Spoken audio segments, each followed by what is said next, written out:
I don't know why I agreed to house sit for my uncle. Maybe it was the promise of easy money, or maybe I just didn't believe the rumors. But now, as I write this, I wish I had listened. It started the first night. The house on Blackwood Street was old, creaky, and smelled of dust and something sour. My uncle had warned me that the pipes made noise, and the wooden floors shifted. "Don't get spooked," he had said with a chuckle. At around midnight, I heard footsteps upstairs. I froze. My uncle lived alone. I was alone. My phone had no signal, and I hadn't set up the Wi-Fi yet. I grabbed a flashlight and crept up the stairs, my heart hammering. The footsteps had stopped. I checked every room, nothing. Just old furniture covered in white sheets. I convinced myself I was imagining things and went back to the couch. The second night was worse. The footsteps returned, but this time they didn't stop. They moved from room to room, slow and deliberate. Then came the whispering. I couldn't make out the words, but it was close, just beyond the walls. I tried calling my uncle. No answer. On the third night, I decided I was leaving in the morning. But at 3:12 a.m., I woke up to my bedroom door creaking open. My breath caught in my throat.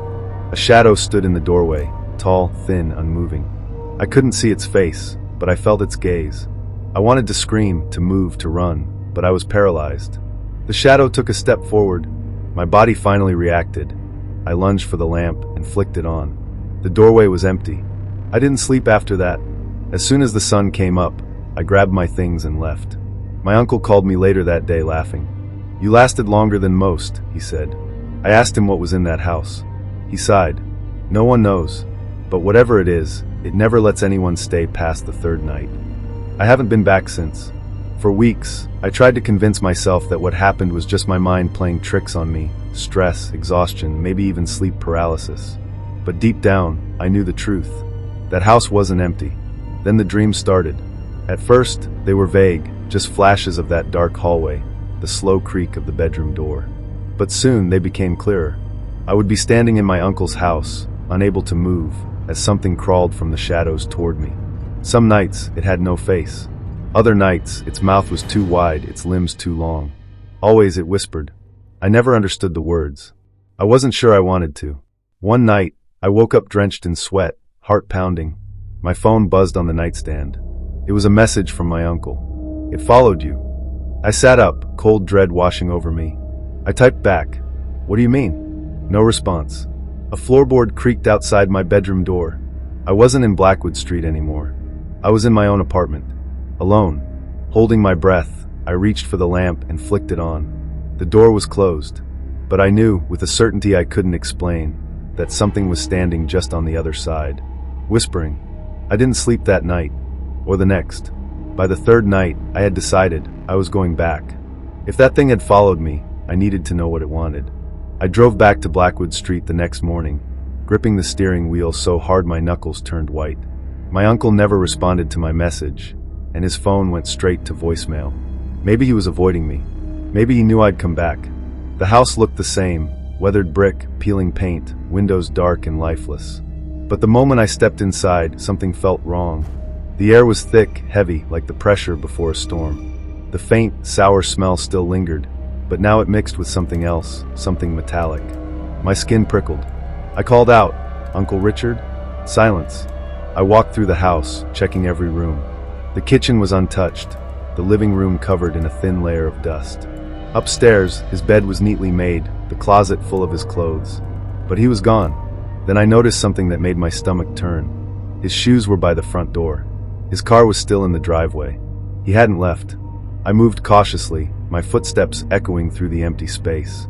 Then I saw it, the attic door. It was slightly ajar. My uncle had told me once, in a hushed, serious tone, "Never go in the attic." I swallowed hard, staring at the dark opening in the ceiling. Something in me screamed to turn around, to run. But I had to know. I found a chair, pulled it under the hatch, and climbed up. The attic was cold, despite the summer heat outside.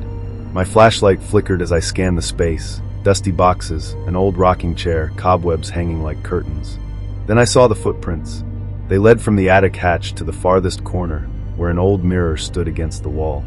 The glass was cracked, but through the fractures, I saw something that made my breath hitch. A figure stood behind me. I spun around, but there was nothing there. I turned back to the mirror. The figure was still there. It was tall and impossibly thin, its limbs stretched like they were made of something inhuman. Its head was tilted at an unnatural angle, and its mouth was too wide, like it had been split open. And the worst part, it was staring directly at me. The whispering started again, growing louder, surrounding me. My flashlight flickered wildly, the shadows in the room twisting and moving. Then I heard my uncle's voice. Not from my phone, not from another room, from the mirror. "Help me." I stumbled back, nearly falling through the attic opening. I didn't hesitate, I ran. Down the stairs, out the front door, into my car. I don't remember the drive home. My hands were shaking so badly, I don't know how I even got there. But it wasn't over. That night, I bolted awake at 3:12 a.m. My apartment was silent, the only light coming from the street lamp outside. Then I noticed it. My closet door, closed when I went to sleep, was now slightly open. I held my breath, my entire body frozen. Then, from the darkness inside, I heard it. A whisper. Not in my uncle's voice, but in mine. "Help me." I wanted to believe it was a dream, that my mind was playing tricks on me. But deep down, I knew the truth. Something from that house had followed me. I stayed in bed, barely breathing, staring at the crack in my closet door. The whispering had stopped, but the air in my room felt heavy, charged with something unseen. I reached for my phone and turned on the flashlight, aiming it toward the closet. Empty. At least, that's what I told myself. But I couldn't shake the feeling that something had just been there, watching. Waiting. I didn't sleep for the rest of the night. The research. By morning, I was done pretending this was all in my head. Whatever was happening, it was real.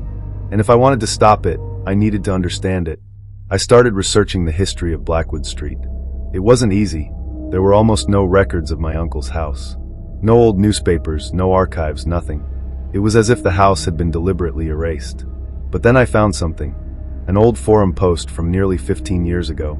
A woman described an experience almost identical to mine. House sitting for a relative, hearing footsteps, whispers, seeing something in the dark. She left after 3 nights, but the nightmares never stopped. I scrolled down, looking for updates. The last comment was from someone claiming to be her brother. My sister disappeared 2 weeks after writing this. Police found her car abandoned on Blackwood Street. The house was empty, but they found something in the attic. A mirror with a crack running down the middle. A mirror. I felt sick. I thought about the footprints in my uncle's attic, leading to that very same mirror. The whispering. The voice calling out in my uncle's tone. I picked up my phone and dialed his number again. Straight to voicemail. I had one choice. I had to go back. The return. I arrived at Blackwood Street just before sunset. The house loomed before me, dark and silent, like it was waiting. I stepped inside, flashlight in hand. The air was even heavier than before, thick with that awful metallic scent. The floor groaned beneath my feet as I made my way toward the attic. I climbed the same chair, pushing open the hatch. Cold air rushed over me. The mirror was still there. This time, I didn't hesitate. I stepped forward, shining my light on the cracked glass. My reflection stared back at me, distorted by the fractures. Then the whispering began. Not from the mirror. From behind me. I turned, heart hammering. Nothing but empty space. Then I looked back at the mirror, and my blood turned to ice. My reflection was still facing away, even though I had turned around. Slowly, it lifted its head. Its mouth stretched into an unnatural, gaping grin. Then it spoke. "You shouldn't have come back."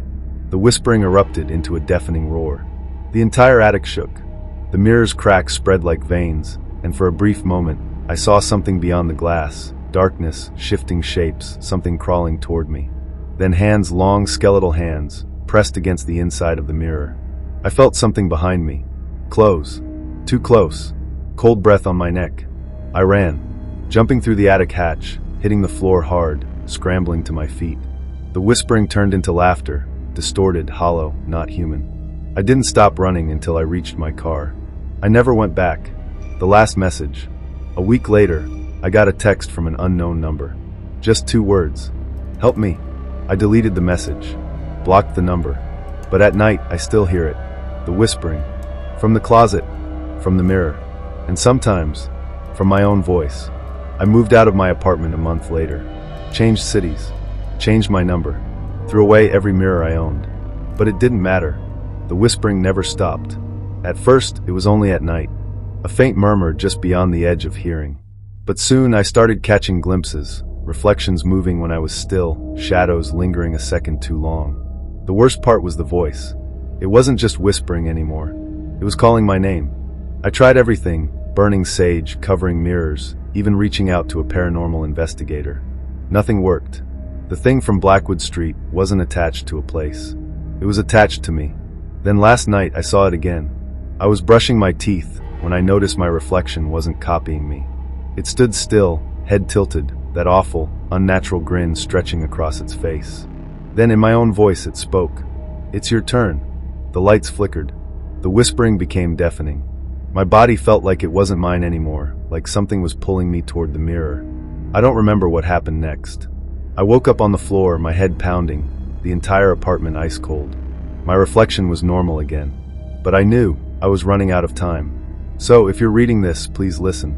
If you ever find yourself on Blackwood Street, if you ever hear whispers where there should be silence, if you ever see something in the mirror that shouldn't be there, don't look, don't listen, and above all, don't go back. Because once it sees you, it never lets go.